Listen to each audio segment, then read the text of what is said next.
des essais industriels et l'utilisation des plans d'expérience. Et nous allons découvrir les sujets suivants. Euh, donc, on va commencer hop,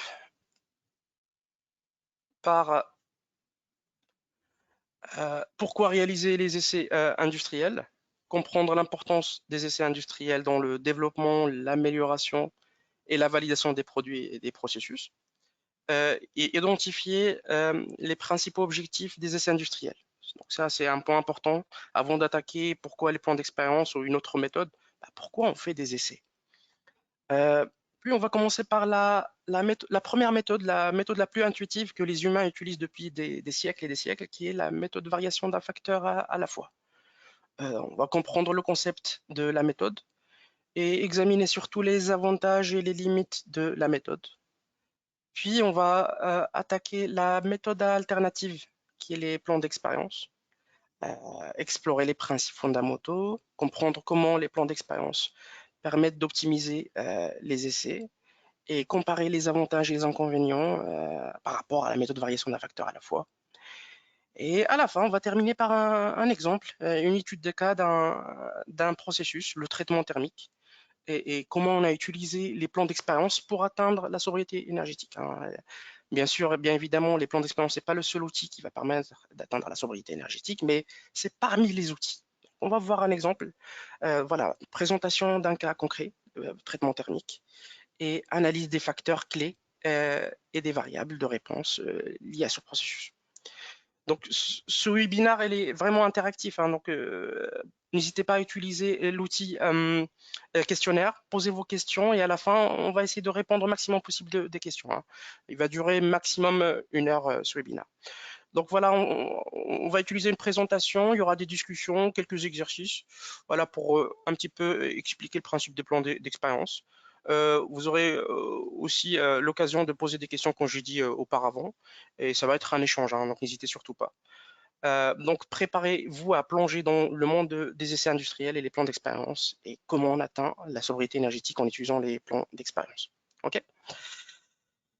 On va commencer par une petite introduction déjà. Dans n'importe quel contexte d'un processus, que ce soit un processus industriel ou service, on va utiliser un diagramme très utilisé qu'on appelle le P-diagramme ou processus diagramme. La particularité de ce processus, c'est qu'il va décomposer n'importe quel processus en plusieurs éléments. Le premier élément qu'on voit directement sur l'écran, c'est le process. Tout simplement, c'est le scope de mon étude. Ça peut être un processus de fabrication ou même un produit. C'est la boîte noire qui va transformer en fait la matière première en un produit final. On appelle ça le P-diagramme. Donc là, la première partie, processus. Puis je vais avoir des données de sortie depuis ce processus-là. Y1 par exemple, Y2. C'est ce qu'on va pouvoir mesurer à la sortie de ce processus. Ces sorties-là sont reliées principalement aux besoins exprimés par le client dans un cahier des charges. Le client a besoin d'une force supérieure à 500 newtons, le client a besoin d'une concentration supérieure à 1 gramme par litre. Et ben, c'est ces besoins-là qu'on va mettre à la sortie de notre processus-là.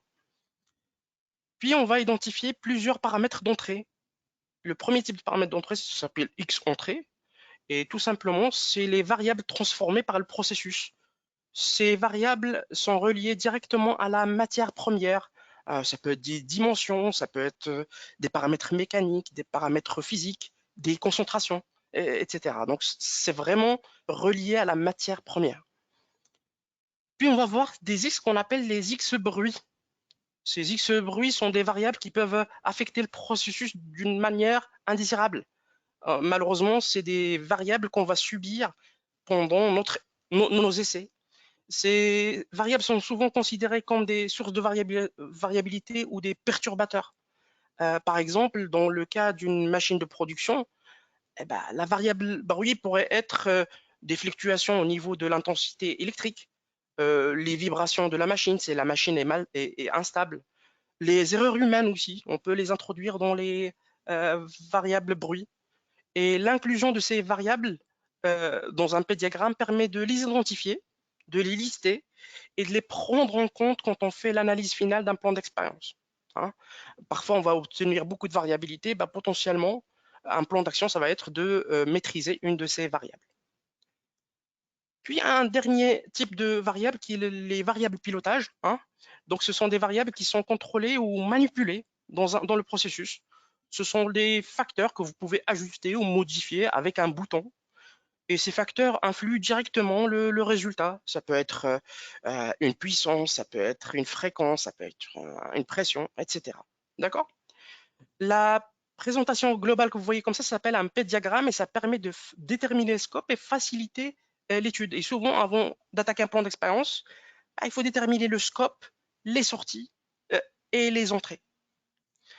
Un point à détailler important, c'est que par rapport aux entrées et même les sorties, donc les X et les Y, ces X peuvent être des X quantitatifs, comme des poids, comme des masses, comme des forces, comme des concentrations, ou qualitatifs, comme fournisseur A, B, C, comme méthode 1, méthode 2.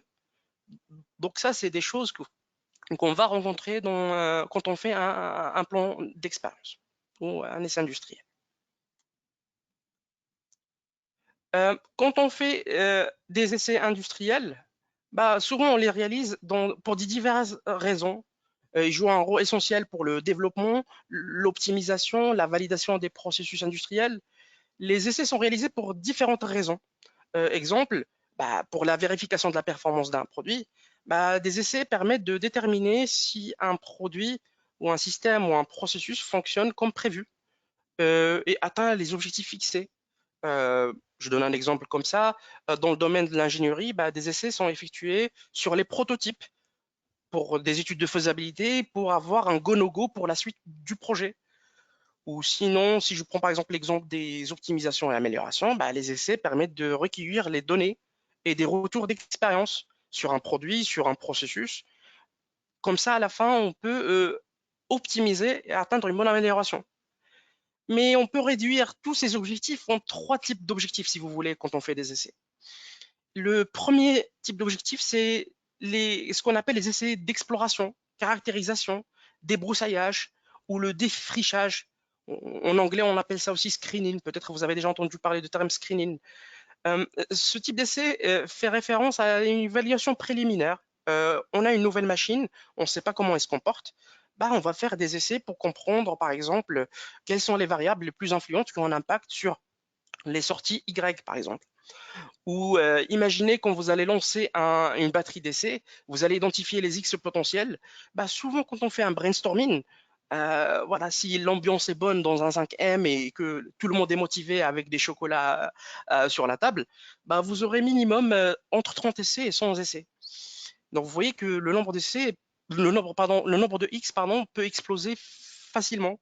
Et pour caractériser l'impact de chaque X sur les données de sortie, ça c'est compliqué.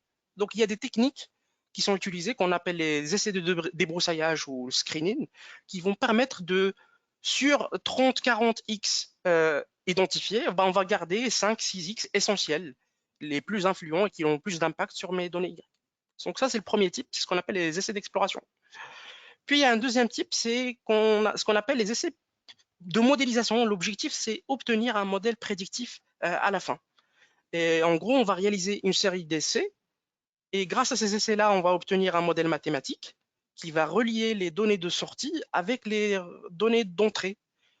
Et par exemple, grâce à ce modèle, on peut, par exemple, répondre à la question quelles sont les valeurs des différents X qui permettent de donner une force de 500 newtons. Ça, grâce à ce modèle-là, on peut le faire. Donc, ce qu'on appelle les essais de modélisation. Puis, il reste un dernier type d'essai, c'est ce qu'on fait dans le cadre d'une crise qualité, les investigations. Imaginez, depuis longtemps, votre processus marche très bien et du jour au lendemain, il y a un problème. Et vous devez comprendre, vous voulez comprendre c'est quoi la route cause, d'où vient ce problème. On va faire des essais d'investigation. Qu'est-ce qu'on fait? On va faire une batterie d'essais et au fur et à mesure, on va éliminer des X potentiels, des hypothèses potentielles, jusqu'à garder à la fin la route cause ou la cause principale du problème. Un exemple d'essai qui est utilisé pour ce cas de figure, c'est ce qu'on appelle les essais de débroussaillage, ou de bifurcation, pardon. C'est des essais qui permettent d'éliminer facteur par facteur jusqu'à tomber sur la route cause finale. Hein. Donc maintenant, on sait les 3 objectifs globaux pour des essais industriels. Regardons maintenant comment on réalise des essais intuitivement depuis des siècles et quelle est la méthode la plus intuitive et la plus connue. Pour comprendre ça, on va prendre un exemple de l'usinage. Donc, pour les personnes qui ne connaissent pas l'usinage, donc l'usinage, c'est un processus de fabrication et on va utiliser des outils de coupe que vous voyez ici, qui vont tourner à une grande vitesse. Et grâce à cette inertie, on va enlever de la matière sur les pièces initiales qui sont peut-être cylindriques ou rectangulaires, jusqu'à atteindre une forme finale. Donc vous voyez que ici, peut-être la forme initiale, c'était un cylindre, et à la fin, on a obtenu une jante d'une voiture. Okay, souvent dans l'usinage, il y a deux Y qui sont souvent étudiés, c'est ce qu'on appelle les longueurs des coupeaux. Quand on enlève la matière, ben, on aimerait bien toujours avoir des coupeaux avec une petite taille. Et la rugosité. La rugosité, ça dépend des cas. Parfois, on souhaite avoir une surface lisse et parfois une surface rugosa. Ça dépend des cas. Donc là, c'est les données de sortie qu'on va mesurer à la sortie d'un processus d'usinage. Les paramètres d'entrée pour cet exemple, on avait pris la résistance mécanique, la résistance à 0,2%, dureté, pourcentage carbone, pourcentage plomb dans l'alliage et le lubrifiant. Donc vous voyez, ils sont tous des paramètres physiques, mécaniques, qui caractérisent la matière première. Puis on a les X bruits. Par exemple, pour l'usinage, il y a l'humidité qui peut avoir un impact, la température initiale des pièces, l'état des pièces, est-ce qu'elles sont propres ou pas, et la température machine. Les connaisseurs de l'usinage, vous savez très bien qu'une machine froide ou une machine chaude n'ont pas forcément le même comportement. D'accord ? Et puis, on a des variables pilotage qu'on peut modifier pendant l'usinage, avant ou pendant. Il y a la vitesse de coupe, la vitesse d'avance, le pas, le diamètre d'outil. Donc, tout ça, c'est des paramètres de pilotage qu'on peut modifier pendant la fabrication. On a un levier d'action sur ces paramètres. Imaginons, on souhaite étudier ces deux Y, la longueur des coupeaux et la rugosité. On souhaite étudier l'impact, par exemple, de la résistance mécanique et le pourcentage du plomb. Ben, nous, intuitivement, depuis des siècles et des milliers d'années, les humains, on utilise une méthode qui s'appelle variation d'un facteur à la fois. Qu'est-ce qu'on fait? Imaginez avec moi, vous souhaitez étudier l'impact d'un fournisseur, ben, vous figez toutes les variables potentielles et vous faites un essai avec fournisseur A, B et C. Et s'il y a une différence, vous pouvez dire que, effectivement, le fournisseur a un impact. Et ben, c'est ce qu'on a fait pour ce projet. L'impact du RM et l'impact du pourcentage PB, on a utilisé variation d'un facteur à la fois. Et voici les résultats. Donc, par exemple, si on souhaite étudier l'impact du RM sur la taille des coupeaux et la rugosité, vous voyez qu'il y a la colonne RM ici. On a fait varier exprès cette colonne. Par contre, on a figé toutes les autres colonnes, le R02, la dureté, le pourcentage carbone. Vous voyez qu'on les a figées exprès pour étudier l'impact du RM. Et pour chaque valeur de RM, on a mesuré la taille des coupeaux et la rugosité après chaque usinage. Et on a obtenu les résultats que vous voyez sur la liste. Si on trace, par exemple, la taille des coupeaux en fonction de RM ou la rugosité en fonction de RM, bah, on voit qu'il y a quand même une relation entre les deux, ce qu'on appelle une corrélation. La taille des coupeaux est corrélée au RM. La rugosité est corrélée au RM. Ici, on a même une relation un peu exponentielle. La chute ressemble vraiment à la fonction exponentielle et on constate que plus le RM augmente, bah, les tailles de coupeaux vont avoir des petites tailles. Alors que pour la rugosité, c'est plutôt l'effet inverse. Déjà, l'évolution, c'est linéaire, c'est pas exponentiel. Et on constate qu'avec l'augmentation du RM, bah, la rugosité va augmenter. Okay, donc, en faisant la méthodologie variation d'un facteur à voir, on a montré qu'il y a une corrélation entre RM et les deux autres Y. OK?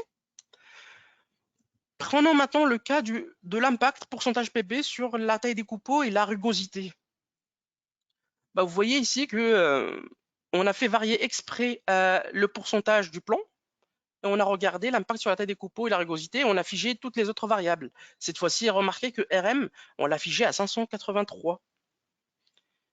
Et on a essayé de modéliser la rugosité en fonction du pourcentage plomb et la taille des coupeaux en pourcentage du plomb. Et malheureusement, avec ces données-là, on ne peut pas conclure qu'il y a une relation entre le plan et la rugosité. Vous voyez que, par exemple, si je prends un pourcentage de 17% ici, par exemple, 0,017, pardon, si je prends ce pourcentage-là, bah, on constate que pour le même pourcentage, j'ai parfois une rugosité de 125 et parfois une rugosité presque 180. Et pareil ici, pour toujours le même pourcentage, bah, la taille des coupeaux, elle peut atteindre 2,5, 3 et 7,5. Alors, vous voyez qu'il n'y a pas malheureusement une corrélation entre les deux. Et du coup, vu qu'on a fait 20 essais, malheureusement, on peut considérer que ces essais sont des essais perdus. On les a jetés à la poubelle parce que, en faisant 20 essais, à la fin, on se rend compte qu'il n'y a pas de relation.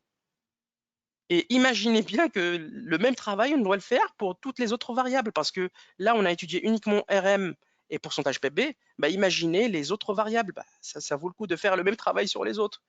Donc, vous voyez que variation d'un facteur à la fois, la méthodologie commence à avoir quand même des limites.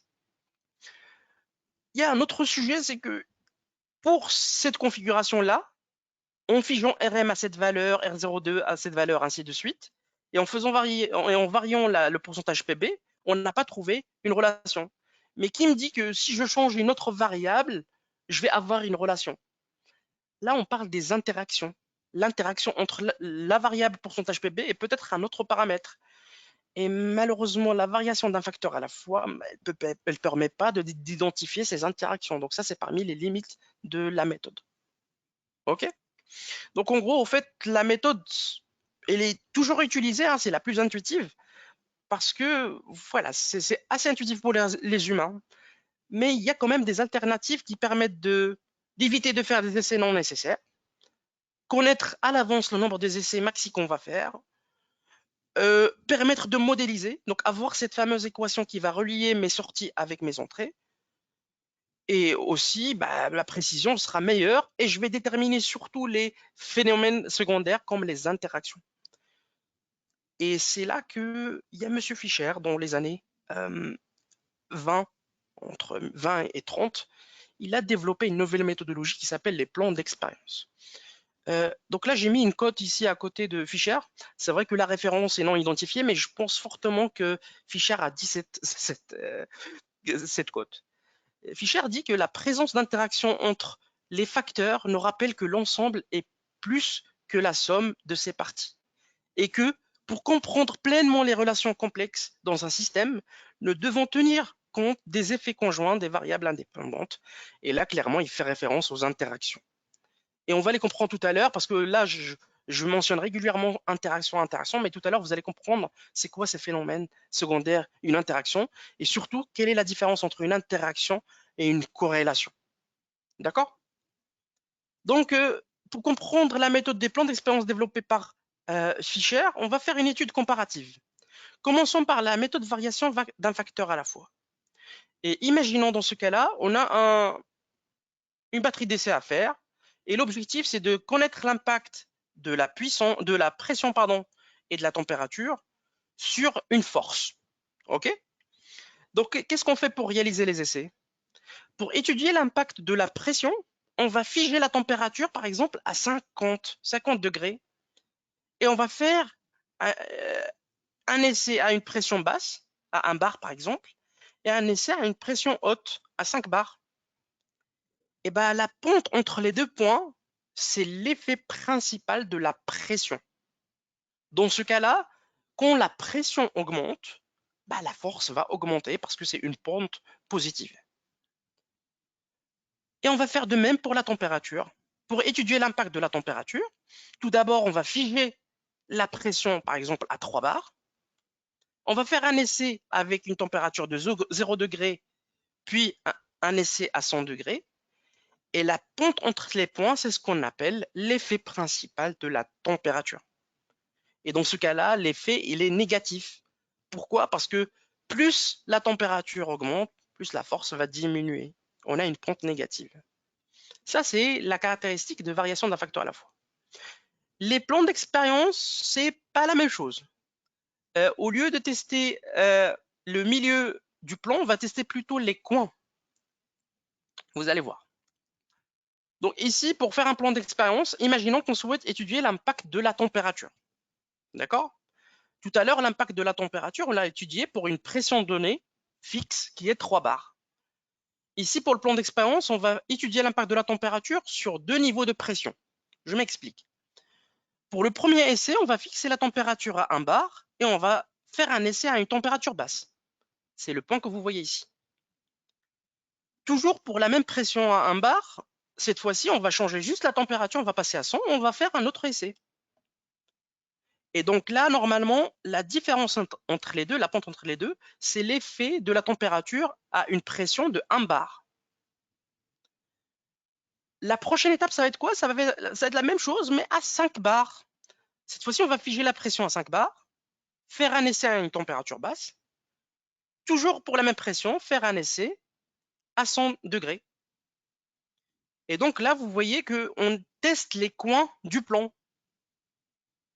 Donc là, c'est une particularité des plans d'expérience. D'accord? L'effet principal de la pression après va être déduit en calculant les moyennes de ces deux points-là et les moyennes de ces deux points-là. Et là, ça va donner la différence entre ce point-là et ce point-là. Et cette pente, ça va être l'effet principal de la pression. Et l'autre pente, pareil, pour identifier cette pente-là, pour calculer ce point-là, on va moyenner les deux coins, et la différence, ça va faire cette pente-là. Vous voyez que le principe, c'est pas le même. Et la bonne nouvelle, c'est que grâce à cette configuration comme ça, on va identifier les interactions. Et on va comprendre tout à l'heure pourquoi. Je ne sais pas si vous avez remarqué, dans les plans d'expérience, on va tester un essai à un niveau mini, un essai à un niveau maxi pour chaque variable. Donc ça veut dire pour chaque variable, on va avoir deux niveaux, ce qu'on appelle le niveau, un niveau minimal et un niveau maximal. Et là, si vous avez remarqué, j'avais deux variables, pression et température. Et combien d'essais j'ai réalisé? 2, 3, 4. J'ai réalisé 4 essais. Donc normalement, il y a une relation entre le nombre de variables et le nombre d'essais à faire. Quelle est cette relation? C'est 2 à la puissance nombre de variables est égal au nombre des essais. Exemple, j'ai deux variables ou deux facteurs, le nombre d'essais que je dois faire, c'est 4. J'ai 3 variables, 8, 4, 16, ainsi de suite. Jusqu'à 10, à 10, je dois faire 1024 essais. Et je pense que vous allez me dire quand même 1024 essais dans l'industrie, c'est pas trop logique. On va pas faire dans la vraie vie 1024 essais pour modéliser un système. C'est juste irréaliste. Eh ben, sachez que les statisticiens, ils ont fait le travail pour nous. Merci à eux. Ils ont déjà développé des alternatives. C'est ce qu'on appelle les plans fractionnaires. Ça va pas être le sujet d'aujourd'hui, mais sachez qu'il y a des plans qui existent qui s'appellent les plans fractionnaires. C'est plus les plans complets. On va plutôt faire des fractions de plans. Et avec ça, on va quand même modéliser à la fin. OK? Quand on avait dit parmi les objectifs d'un plan d'expérience, c'est de modéliser, obtenir un modèle. Ce modèle mathématique, il ressemble souvent à cette formule. Par exemple, si Y, c'est ma sortie, et j'ai X1, X2. Je souhaite modéliser Y en fonction de X1, X2. L'équation, elle va ressembler toujours à ça. J'ai deux variables, donc je vais identifier une constante, l'effet principal de la variable 1, l'effet principal de la variable 2, et l'interaction entre les deux variables. Donc vous voyez que là, la formule, peut-être elle fait un petit peu peur, mais vous allez voir que graphiquement, ces éléments-là, on les calcule facilement et sont faciles à expliquer. Donc prenons ici le cas d'un plan d'expérience. La constante, tout simplement, c'est quoi? Ça représente quoi dans cette équation? En fait, la constante, tout simplement, c'est la hauteur du plan par rapport au plan horizontal. Si j'ai un plan à 5 cm, la constante, elle sera à 5 cm, à une hauteur de 5 cm. Donc la constante, c'est la hauteur du plan par rapport au plan horizontal 0, 0, 0. Okay, l'effet principal A1, c'est l'effet principal de la variable 1. Et ça, on l'avait vu tout à l'heure. Par exemple, ici, la variable 1, c'est la pression. Et l'effet principal de la pression, c'est A1. Et l'effet principal de la variable 2, dans notre cas de la température, ça va être A2. Vous voyez que graphiquement, peut-être l'équation, c'est peut-être compliqué, mais sachez que souvent, c'est très simple. Graphiquement, on voit vraiment ces éléments-là. Puis il reste l'interaction. L'interaction, le voir comme ça graphiquement, dans ce graphique, on ne peut pas. C'est compliqué. comment on peut voir l'interaction d'un point de vue graphique. Et d'ailleurs, je ne sais pas si vous avez remarqué, l'interaction, c'est tout simplement d'un point de vue mathématique, c'est la multiplication des deux variables x1 fois x2. Interaction entre x1 et x2. Pour comprendre cette interaction, on va prendre un exemple de cas. C'est le nettoyage des implants orthopédiques. Ce que vous voyez sur les photos, c'est des implants orthopédiques utilisés pour les humains, bien sûr. Ces implants, pour les fabriquer, on va utiliser principalement le processus d'usinage. Et ben, sachez que pendant le processus d'usinage, pour usiner toutes ces pièces-là, on va utiliser des matières chimiques, par exemple, comme des lubrifiants. Il y aura des coupeaux. Quand on va enlever la matière, il y aura des coupeaux sur la pièce. Donc, il y aura des résidus à enlever. Donc, c'est pour ça qu'il y a toujours une phase de nettoyage qui vient après l'usinage. Et dans ce processus-là, on va avoir plusieurs X et plusieurs Y déjà. C'est le résidu à éliminer. On souhaite éliminer des résidus. Voilà, les résidus éliminés doivent être supérieurs à 10, par exemple. On a identifié plusieurs X. Par exemple, les X entrés dans une machine de nettoyage. Bah, tout simplement, ça va être du savon, de l'eau, du solvant. Il y a aussi la géométrie des pièces. Si je nettoie un genou comme ça ou une tige, c'est pas la même chose. Le volume de la pièce. J'ai aussi la puissance des ultrasons, la fréquence des ultrasons, le temps de séchage, le temps de cycle. Vous voyez que c'est des paramètres pilotage. Je peux les modifier pendant les essais. Et malheureusement, toujours, je vais avoir des paramètres bruit comme l'humidité, la température des pièces, l'état des pièces, la température des machines, ainsi de suite. Pour visualiser l'interaction, on va prendre un plan d'expérience simple et on va choisir uniquement la variable savon-eau et on va évaluer l'impact du savon-eau sur les résidus. Pour cela, je vais utiliser un logiciel de statistique parce que faire un plan d'expérience avec Excel, avec la période actuelle, je ne sais pas si c'est toujours d'actualité, mais on peut le faire. Mais principalement, moi, je vous recommande d'utiliser un logiciel statistique, c'est plus simple. Dans mon cas, je vais utiliser un logiciel qui s'appelle Elistat. D'accord. Ici, j'ai ma variable eau et ma variable savon. Et là, donc là, j'ai x1, x2, et j'ai mes résidus éliminés. Vous voyez que ici, j'ai deux variables. Donc, normalement, le nombre d'essais, ça va être 2 à la puissance 2, ça va être 4 essais. Et ben, c'est pour ça, ici, j'ai 4 lignes. Et vous voyez que pour chaque variable, j'ai un niveau mini, un niveau maxi. Par exemple, pour l'eau, le niveau mini, c'est 10 litres. Le niveau maxi, c'est 30 litres. Et le savon, le niveau mini, c'est 50 grammes. Et le niveau maxi, c'est 120 grammes. Vous voyez que j'ai deux niveaux par variable. Et pour chaque essai, donc là, par exemple, si pour quantité eau minimale, quantité savon minimale, je vais prélever 5 pièces. Je vais prélever 5 pièces et c'est 5 pièces-là que je vais mesurer et je vais voir la quantité des résidus et je vais analyser les résultats. Donc au total, ça va me faire combien? Ça va faire 5 fois 4, 4 essais, ça va me faire 20 pièces pour ce plan d'expérience. Allez, analysons les résultats pour voir ce que ça donne, ce que donne une interaction. Donc là, je vais analyser le plan. J'ai mes facteurs X, l'eau et le savon. Et ma réponse Y, j'ai les résidus à éliminer. J'analyse. Hop. Et je vais aller directement dans le 3D pour voir un petit peu à quoi ça ressemble. Donc le 3D qu'on va obtenir, vous voyez que c'est en 2 clics qu'on obtient le 3D. J'ai ici en Y les résidus éliminés. Combien de résidus j'ai éliminés? Et dans chaque axe X, le X1 par exemple, c'est la quantité d'eau. Le X2, c'est la quantité du savon. D'accord? Donc là, juste visuellement comme ça, l'objectif, on avait dit, c'était avoir des résidus éliminés supérieurs à 10. Donc je me mets à 10 ici. Si je regarde le dessin comme ça, bah, je sais que mon optimum se situe quelque part ici. Vous voyez que lire le 3D, ça peut être compliqué, mais il y a une alternative, par exemple, le diagramme température. Si je vais dans le diagramme température, il va faire une projection, une vue de dessus comme ça, et il va faire cette projection, et ça va donner ça. Dans l'axe des X, des Y, pardon, je vais avoir la quantité de savon, et dans l'axe des X, je vais avoir la quantité d'eau. Et les traits que vous voyez ici, c'est ce qu'on appelle les contours.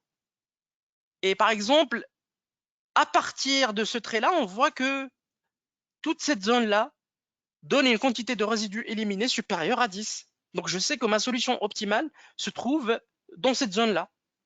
OK? Donc voilà, donc là, c'est ce qu'on appelle un graphe température. C'est équivalent à un graphique aussi contour. Contour, c'est la même chose. On va tracer ici les quantités de savon, les quantités d'eau, et directement, on va voir les zones avec le Y. Donc ici, par exemple, je sais que sur ce trait-là, si je mets 24, par exemple, litres d'eau et 104 et 104 savons, pardon, et ben je sais que je vais obtenir une qualité de nettoyage de 9, par exemple. Ok. Donc revenons à notre problème, c'est quoi une interaction?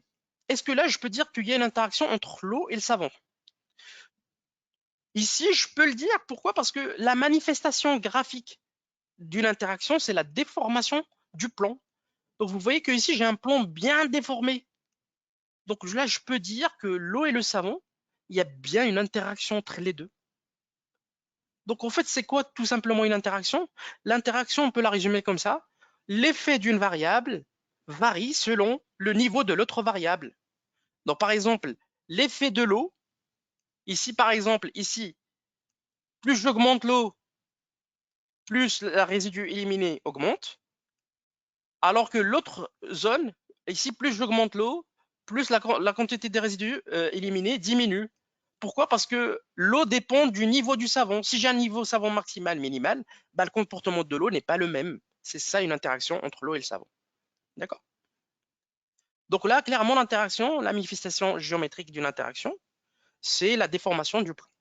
OK? Donc là, ici, je mets un résumé. Et vous voyez que le logiciel quand même, donc si je reviens ici au logiciel, j'ai quand même cette fameuse équation. En fait, le plan qui est tracé là, le 3D qui est tracé là, ça vient d'une équation qui est déterminée ici. Les résidus éliminés, c'est 16,85 moins 0,6 eau moins 0,11 savon plus un facteur fois l'eau fois le savon. Donc ça, c'est la fameuse constante. Ça, c'est l'effet principal de l'eau, l'effet principal du savon et l'interaction. OK? Donc souvent, une équation d'un plan d'expérience, elle va ressembler à quelque chose comme ça. Hein. Donc quand on est bien sûr dans les plans d'expérience linéaires. OK? Très bien. Donc là, prenons un exemple concret sur lequel on avait travaillé et l'objectif de ce projet, c'était atteindre la sobriété énergétique en appliquant les plans d'expérience. Donc là, le processus, c'est un processus de traitement thermique. Donc pour les personnes qui ne connaissent pas ce qu'est un traitement thermique, sachez que par exemple, après usinage ou après soudage ou après un processus, je sais pas, estampage ou extrusion, en fait, il y a des contraintes qui vont se créer à l'intérieur des matériaux. Et donc, ces matériaux, on va les. En parenthèse, ils vont subir un traitement thermique pour éliminer ces contraintes, pour revenir à l'état initial. Et tout simplement, le processus, c'est quoi? On va mettre ces pièces-là dans un four et ces pièces-là, ils vont subir un palier de température, je ne sais pas, à 800 degrés pendant 80 minutes. Et après, il y aura un refroidissement. Et après ça, normalement, toutes les contraintes internes, on va les éliminer, par exemple. Donc là, par exemple, c'est un exemple de traitement thermique. Et il y a plusieurs types de traitements thermiques. Hein, selon l'objectif, est-ce que je souhaite une fonte, un recuit, ou une trempe, pardon, un recuit, ça dépend du besoin. Okay. Donc là, imaginez avec moi, donc il y a un client, il a une pièce, il souhaite mettre en place un traitement thermique. Et l'objectif, quand on va sortir les pièces, on va mesurer la dureté à la fin. Donc, il va faire un processus de recuit qui permettra de harmoniser la dureté et la minimiser. Donc là, la dureté, son objectif, c'est être en dessous de 38 Rockwell. C'est ça l'objectif. Les IS qu'on avait identifiés pour ce processus, c'est la technologie de soudage, pièce S1, pièce S2. Et il y a aussi les fournisseurs des pièces. Il y a fournisseur F1, F2. Donc là, c'est deux variables qu'on avait pris en compte pour le plan. Il y a les X bruits, il y a l'humidité, la température des pièces, la tension du triphasé, la température initiale du four. Tout ça, malheureusement, c'est des variables, des sources de variabilité qu'on va subir. Et voilà, on ne va pas les prendre en compte dans le modèle. Puis, j'ai les variables pilotage qui est la température. Donc, la température, elle fluctue entre 550 degrés et 800. Et la capacité du four. Le four, il peut contenir entre 100 et 200 pièces. Et donc, vu que les variables bruit, on ne va pas les prendre en compte, au total, on a 4 pièces. Et à l'époque, on avait décidé de prendre 4 variables. Donc, on a 4 variables. Et si on applique la formule précédente, 2 à la puissance 4, ça fait 16 essais. Allez, regardons ce que donne l'analyse de ces données-là. Donc, hop, je vais ouvrir le recueil. Hop. Donc là, vous voyez qu'on a 1, 2, 3, on a 4 variables, soudage, fournisseur, température recueillie et quantité. Et la donnée de sortie, c'est la dureté. Et vous voyez que pour chaque essai, on a fait 3 prélèvements, 3 pièces. D'accord? Et ici, on avait dit, on a 4 variables, donc normalement, on devait avoir 16 essais. Ici, j'ai de 2 jusqu'à 17, ça fait vraiment 16 essais. D'accord? Et avec ça, c'est un plan complet, donc toutes les combinaisons ont été testées. Et on va maintenant modéliser la dureté en fonction de la quantité, température recueillie, fournisseur et soudage. Analysons les données. Hop. Donc, la réponse Y, c'est bien la dureté, et mes X, c'est le soudage, fournisseur, température recueillie et la quantité. Hop. Je vais directement dans Analyser. Et là, parmi les données d'entrée qu'on avait, c'est qu'il y a certaines interactions d'ordre 3 dans le modèle. Ça, c'est un prérequis. Donc ça, c'était dans la biblio. Les interactions d'ordre 3, c'est tout simplement l'interaction entre 3 variables. Ça veut dire, par exemple, ici, dans notre cas, c'est soudage, fournisseur et température, par exemple. La multiplication des 3, c'est une interaction d'ordre 3. Donc là, je vais mettre les interactions d'ordre 3 dans le modèle. Et là, c'est l'équation finale que je vais obtenir.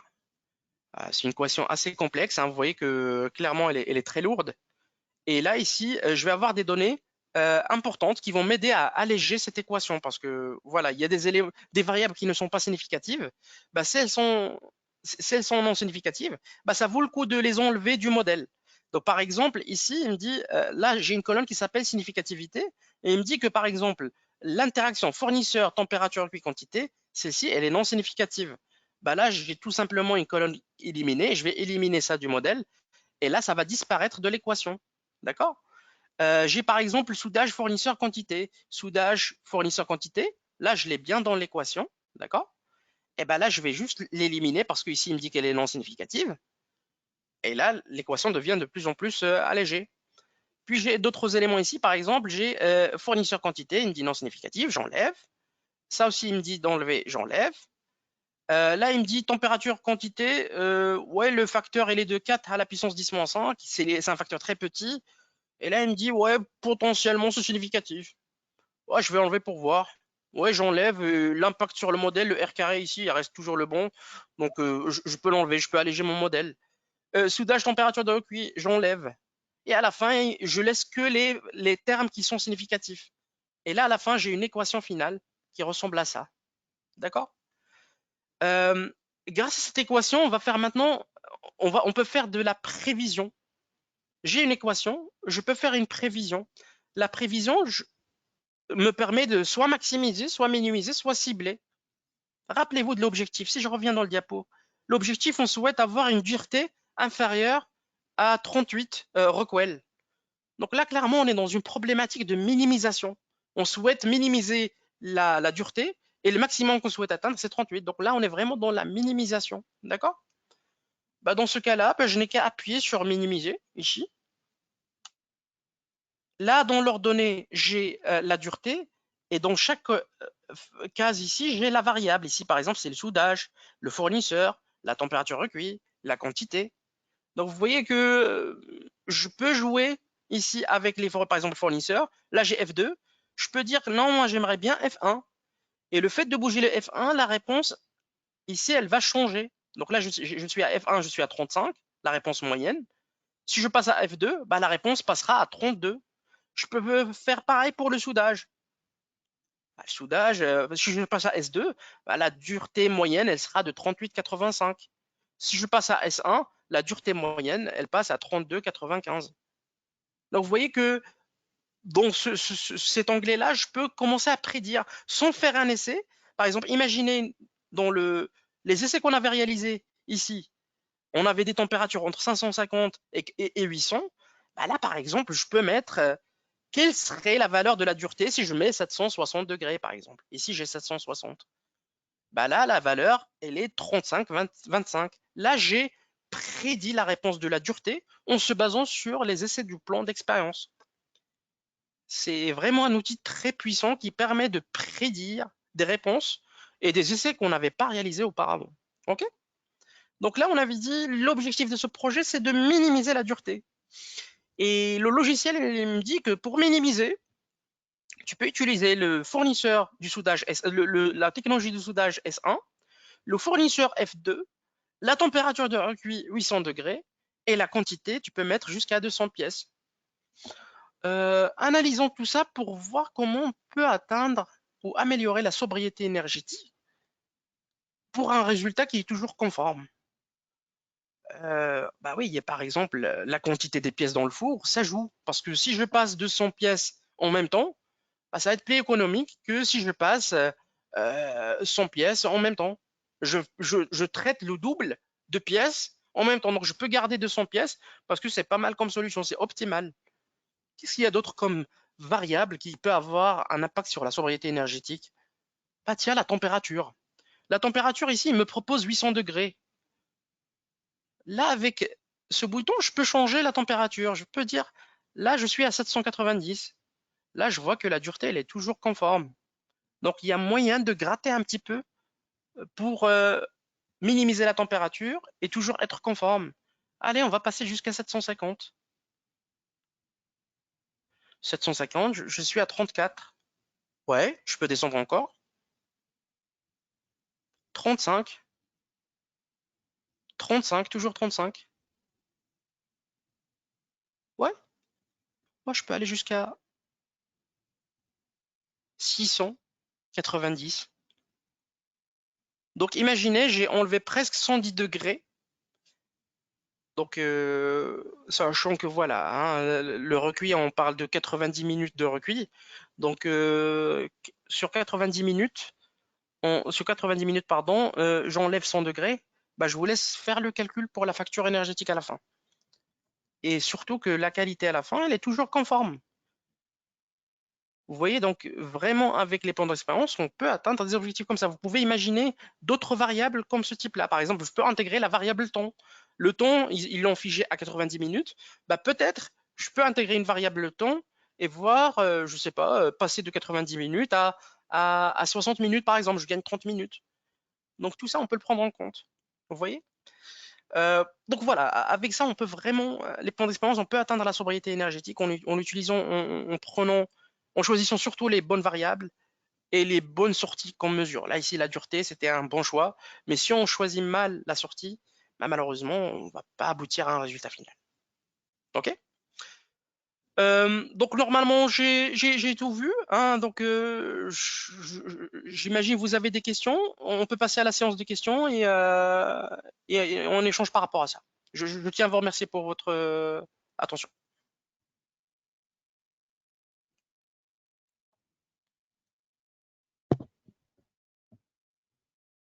Hop. Je vais voir les questions. Est-ce que... hop,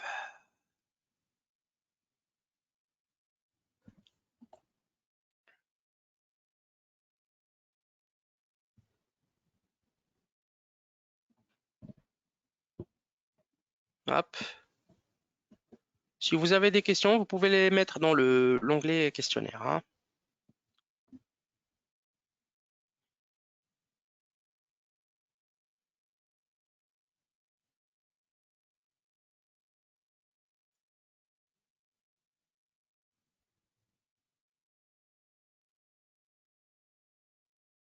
Hop.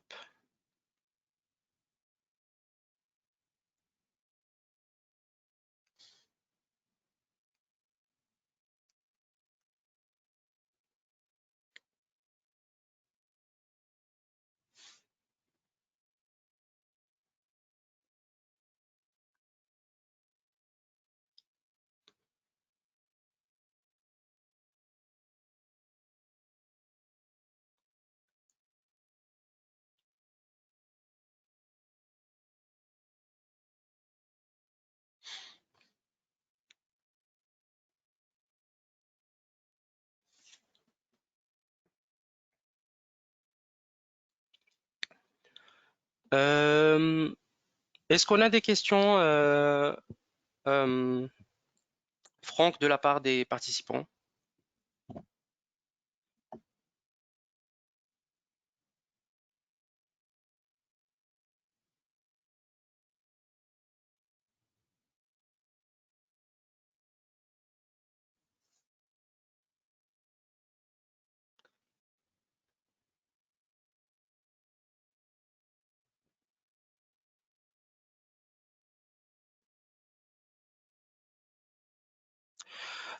Combien de temps dure un chantier de plan d'expérience? C'est assez variable, ça dépend, hein, ça dépend aussi du process qu'on étudie, hein. Il y a des processus, bah, si le temps de, si le temps de cycle pour fabriquer une pièce dure 1 seconde ou 2 secondes, bah, là vous l'aurez compris, entre la mesure et la fabrication de pièces, bah, le chantier peut aller de quelques jours à quelques semaines. Mais si par exemple le temps de cycle pour fabriquer une pièce est plusieurs jours, je pense que ça va dépendre surtout de ton cycle de fabrication des pièces, le contrôle aussi. Donc tout ça, ça dépend, hein. J'ai déjà eu un cas, par exemple, on avait aidé un client pour, par exemple, développer des nouveaux prototypes de machines à café, par exemple. Bah, ça prend plusieurs semaines parce qu'on parle d'un prototype. Ok, donc c'est très variable.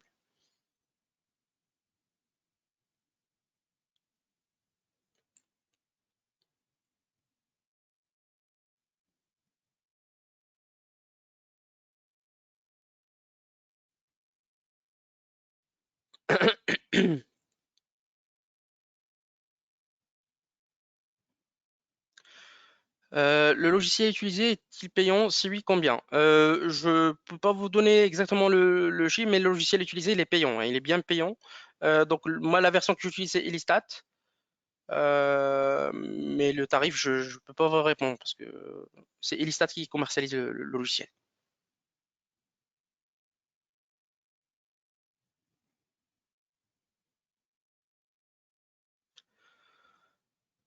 Euh, Euh, Moi, j'utilise Minitab. Est-ce que tu penses que ce logiciel est plus intuitif? Ça, à vrai dire, c'est chacun, chacun ses utilisations, hein. Moi, j'ai appris les statistiques sur Minitab, à vrai dire. C'est très bien Minitab, je trouve. C'est un très complet et tout. Et Listat aussi, hein, c'est un logiciel très complet. Après, ça reste des choix d'entreprise, ça reste par rapport à plusieurs critères, par rapport aux tarifs, par rapport aux outils présentés.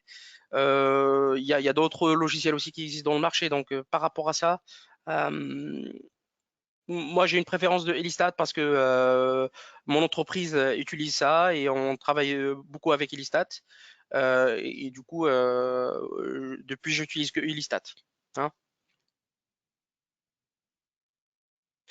Les autres logiciels, à plan d'expérience, il y a 1 million de logiciels, hein. Effectivement, il y a Minitab, il y a GMP, il y a plusieurs logiciels de statistiques, hein.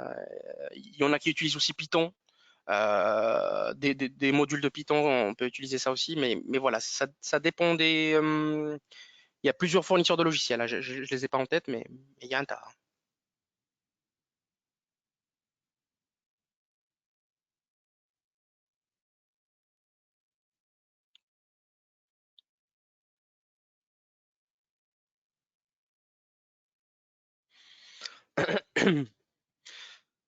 Très bien. Bah, vous me dites s'il y a d'autres questions par rapport à la méthodologie, par rapport à, je sais pas, comme vous voulez. On pourra avoir oui, normalement, à la fin du webinar, notre équipe marketing va s'occuper de ça. Il va vous envoyer l'enregistrement du webinar, hein.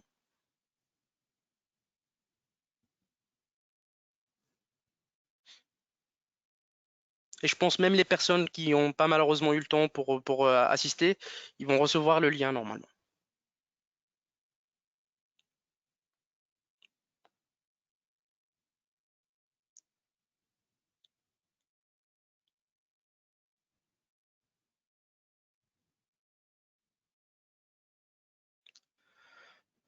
Un webinaire pour les plans fractionnaires, à vrai dire, c'est pas prévu.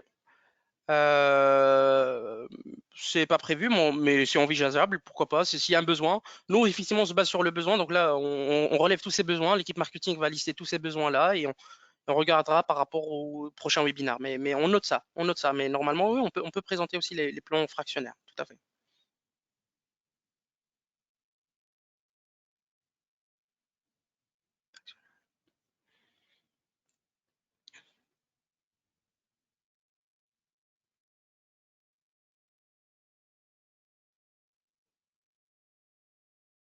Excellent.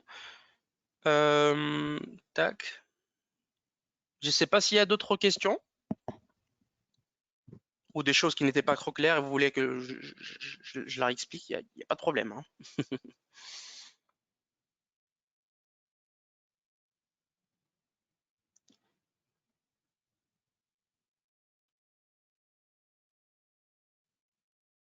Hop.